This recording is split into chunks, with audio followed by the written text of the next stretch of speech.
علیکم۔ بسم اللہ الرحمن الرحیم۔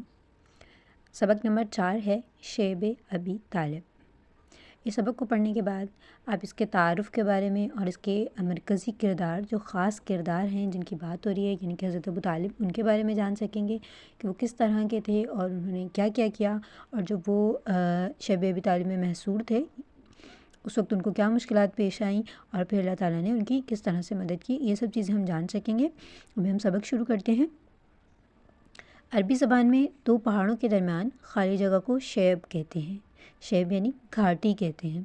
یہ جگہ بنو ہاشم کی ملکیت تھی، یعنی ان کی ذاتی جگہ تھی، وہ ملکیت تھی، یعنی یہ اس کے مالک تھے۔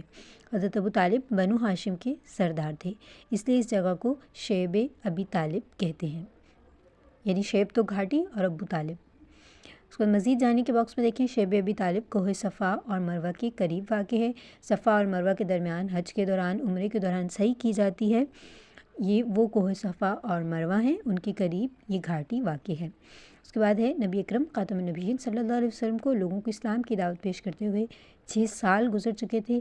اس عرصے میں آپ خاتم النبیین صلی اللہ علیہ وسلم، آپ کے صحابہ کرام رضی اللہ تعالیٰ عنہم کو بہت سی مشکلات سے گزرنا پڑا، حتیٰ کہ صحابہ کرام رضی اللہ تعالیٰ عنہم کی ایک بہت بڑی تعداد اپنے گھر بار چھوڑ کر حبشہ کی طرف ہجرت کرنے پر مجبور ہو گئی، یعنی اپنا گھر چھوڑ کر، مکہ میں سب کچھ چھوڑ کر حبشہ ایک ملک ہے اس کی طرف چلے گئے تھے۔ مگر اس کے باوجود مسلمانوں کی تعداد میں مسلسل اضافہ ہو رہا تھا۔ جو نئے لوگ اسلام قبول کر رہے تھے ان میں حضرت حمزہ رضی اللہ تعالیٰ عنہ اور حضرت عمر رضی اللہ تعالیٰ عنہ جیسے بہادر حضرات بھی شامل تھے۔ اللہ تعالیٰ کے رسول خاتم النبیین صلی اللہ علیہ وسلم ثابت قدمی کے ساتھ دعوت کے کام کو آگے بڑھا رہے تھے، اور آپ خاتم النبیین صلی اللہ علیہ وسلم کے ارادے میں کسی کمزوری کے آثار نظر نہیں آتے تھے، یعنی آپ بالکل بھی کمزور نہیں ہوئے تھے اتنی ساری مشکلات کے باوجود۔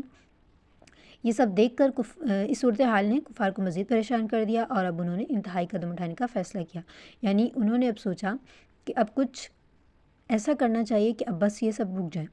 یہ لوگ وادی محصب میں اکٹھے ہوئے اور بنو ہاشم کے خلاف ایک انتہائی ظالمانہ معاہدہ کیا، یعنی وادی کا نام ہے محصب، اس میں ایک سب جمع ہو گئے اور بنو ہاشم کے خلاف ایک ظالمانہ معاہدہ کیا۔ انہوں نے آپس میں اس بات پر اتفاق کیا، یعنی سب ایک بات پر متفق ہو گئے کہ جب تک حضرت ابو طالب اپنے بھتیجے کو قتل کرنے کے لیے ہمارے حوالے نہیں کریں گے، اس وقت تک نہ ان کے قبیلے سے شادی بیاہ کریں گے، نہ ہی ان کے ساتھ کوئی خرید و فروخت کریں گے، اور نہ ہی ان کے ساتھ کسی قسم کا کوئی تعلق رکھیں گے۔ خرید و فروخت یعنی نہ ان سے کوئی چیز لیں گے اور نہ انہیں کوئی چیز بیچیں گے۔ اس قول و قرار پر مشتمل ایک تحریر لکھ کر، یعنی انہوں نے ایک پیج پر یہ لکھا سب کچھ اور خانہ کعبہ میں لٹکا دیا تاکہ ہر کوئی اس کے بارے میں جان لے۔ اس معاہدے کے نتیجے میں حضرت ابو طالب نے اپنے سارے خاندان کو شیب ابی طالب میں جمع کر لیا، یعنی اس گھاٹی میں جمع کر لیا۔ بنو مطلب نے بھی بنو ہاشم کا ساتھ دیا، جس پر مشرکین نے اتحاد کا مظاہرہ کیا۔ اس سے بڑھ کر ان دونوں خاندانوں نے رسول اکرم صلی اللہ علیہ وسلم کی حفاظت کے لیے باہم عہد و پیمان کیا، یعنی وعدے کیے۔ سب نے اپنے سردار حضرت ابو طالب کی آواز پر لبیک کہا۔ صرف ابو لہب پورے خاندان میں ایک ایسا شخص تھا جس نے اپنے خاندان سے الگ ہو کر مشرکین کا ساتھ دیا۔ ابو لہب پورے خاندان میں ایک ایسا شخص تھا جس نے اپنے خاندان سے الگ ہو کر مشرکین کا ساتھ دیا۔ اس بائیکاٹ کے نتیجے میں بنو ہاشم کو انتہائی مشکلات کا سامنا کرنا پڑا۔ مشرکین ان تک کسی چیز کو نہیں پہنچنے دیتے تھے۔ انہوں نے جگہ جگہ پہرا لگا دیا تھا تاکہ کوئی شخص بنی ہاشم کو کھانے پینے کی چیزیں فروخت نہ کر سکے۔ حالات اس قدر سخت ہو گئے کہ بعض اوقات ان لوگوں کو درختوں کے پتے کھانے پڑتے، مگر بنو ہاشم اور بنو مطلب نے ان سخت حالات کا بہادری سے مقابلہ کیا اور کفار کے سامنے جھکنے سے انکار کر دیا۔ یہ محاصرہ 3 سال تک جاری رہا، یعنی انہوں نے جو پہرا لگایا ہوا تھا اور جو بھی وہ مشکلات بنا رہے تھے بنو ہاشم کے لیے، یہ 3 سال تک جاری رہیں۔ ایک دن نبی اکرم صلی اللہ تعالیٰ علیہ وسلم نے اپنے چچا حضرت ابو طالب کو بتایا کہ قریش نے جو معاہدہ خانہ کعبہ میں لٹکایا ہے اسے تو دیمک نے چاٹ لیا ہے۔ دیمک ایک کیڑا ہے جو لکڑی کھاتا ہے، اور صرف اللہ تعالیٰ کا نام باقی بچا ہے۔ حضرت ابو طالب قریش کو یہ بات بتانے کے لیے حرم میں تشریف لے گئے۔ ادھر قریش کے کچھ انصاف پسند لوگ بھی یہ فیصلہ کر چکے تھے کہ اس ظلم کے خلاف آواز اٹھانا ضروری ہے۔ اس نیک کام کی ابتدا ہشام بن عمر نے کی تھی، اور کچھ مزید لوگوں نے اس کا ساتھ دیا۔ یہ لوگ بھی عین اسی وقت حرم میں پہنچ گئے۔ انہوں نے اعلانیہ معاہدے کو ختم کرنے کی بات کی، یعنی اعلان کے طور پر اس معاہدے کو ختم کرنے کی بات کی۔ دوسری طرف حضرت ابو طالب نے کہا اگر میرے بھتیجے کی بات سچ نہ ہو تو میں اسے تمہارے حوالے کر دوں گا۔ جب خانہ کعبہ کے اندر سے معاہدے کی تحریر کو اتار کر لایا گیا تو واقعی اس کو دیمک چاٹ چکی تھی، البتہ اللہ تعالیٰ کا نام محفوظ تھا۔ اس طرح یہ ظالمانہ معاہدہ خود بخود ختم ہو گیا اور بنو ہاشم محاصرے سے باہر آ گئے۔ پیارے نبی خاتم النبیین صلی اللہ علیہ وسلم نے اللہ تعالیٰ کا پیغام لوگوں تک پہنچانے کے لیے اور مشکل اور مصیبت میں ثابت قدمی اور صبر کا مظاہرہ کیا۔ ہمیں چاہیے کہ کسی بھی حالت میں صبر و استقامت کا دامن نہ چھوڑیں۔ مشق، اس میں سب سے پہلی ایکسرسائز ہے درست جواب پر صحیح کا نشان لگائیں۔ شعب سے مراد گھاٹی ہے جو کہ پہلا آپشن ہے۔ شعب ابی طالب ملکیت تھی بنو ہاشم کی، پہلا آپشن۔ قریش کے لوگ اکٹھے ہوئے وادی محصب میں، اس میں بھی پہلا آپشن ہے۔ یہ محاصرہ جاری رہا 3 سال تک، دوسرا آپشن، یعنی کہ الف نہیں بلکہ بے ہے 3 سال۔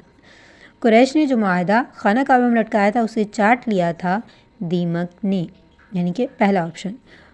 مناسب الفاظ کی مدد سے خالی جگہ پر کریں۔ کفار کے بائیکاٹ کے نتیجے میں ڈیش کو انتہائی مشکلات کا سامنا کرنا پڑا۔ مسلمانوں کو دوسری ہے کفار مکہ کی اس قول و قرار پر مشتمل ایک تحریر لکھ کر ڈیش کے اندر لٹکا دی گئی، کہ خانہ کعبہ کے اندر لٹکا دی گئی۔ تھرڈ ہے شعب ابی طالب میں حالات اس قدر سخت ہو گئے کہ بعض اوقات ان لوگوں کو ڈیش کھانے پڑے، پتے کھانے پڑے۔ بنی ہاشم کے معاشرے کو ختم کرنے کی ابتدا ڈیش نے کی، تو یہ تھا ہشام بن عمر۔ اور لاسٹ ہے سب کفار وادی محصب میں اکٹھے ہو گئے۔ مختصر جواب لکھیں۔ بنو ہاشم کے سردار کون تھے؟ تو اس میں کون کی جگہ آئے گا؟ بنو ہاشم کے سردار حضرت ابو طالب تھے۔ جواب پورا لکھیں گے۔ دوسرا سوال ہے شعب ابی طالب کا واقعہ کس سال پیش آیا؟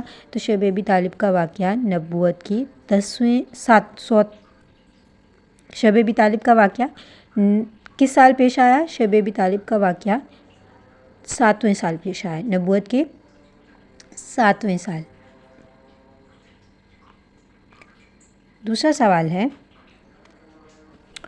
تیسرا، قریش نے جو معاہدہ کیا تھا اس کی کوئی سی 2 باتیں لکھیں۔ تو پہلی بات یہ تھی کہ قریش نے یہ معاہدہ کیا تھا کہ مسلمانوں کے ساتھ خرید و فروخت نہیں کریں گے اور ان کے ساتھ شادی بیاہ نہیں کریں گے، یہ 2 باتیں تھیں۔ نبی اکرم صلی اللہ علیہ وسلم نے معاصرے میں کس طرز عمل کا مظاہرہ کیا؟ تو نبی اکرم صلی اللہ علیہ وسلم نے محاصرے کے دوران صبر و استقامت کا مظاہرہ کیا۔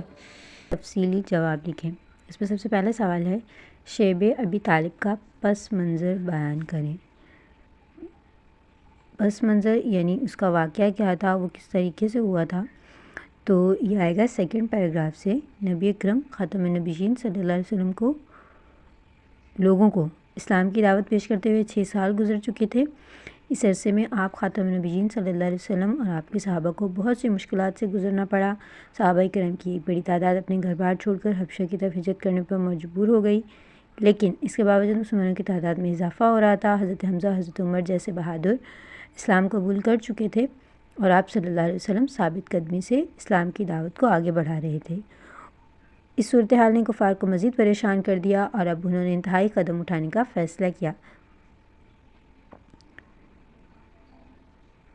انہوں نے آپس میں اس بات پر اتفاق کیا کہ جب تک حضرت ابو طالب اپنے بھتیجے کو قتل کرنے کے لیے ہمارے حوالے نہ کر دیں، اس وقت تک ان کے قبیلے میں شادی بیاہ کریں گے اور نہ ہی ان کے ساتھ خرید و فروخت کریں گے اور نہ ان کے ساتھ کسی قسم کا تعلق رکھیں گے۔ اس معاہدے کے نتیجے میں حضرت ابو طالب نے اپنے سارے خاندان کو شعب ابی طالب میں جمع کر لیا۔ بنو مطلب نے بھی بنو ہاشم کا ساتھ دیا۔ یہاں تک اس کا جواب ہوگا۔ یہ آگے پیچھے کچھ الفاظ کر کے میں اس کو شارٹ کر دیا ہے، مختصر ہو گیا تھوڑا سا۔ اس کے بعد دوسرا سوال ہے شعب ابی طالب میں جو مشکلات پیش آئیں ان کا خلاصہ تحریر کریں۔ یہ پیج نمبر 36 کے لاسٹ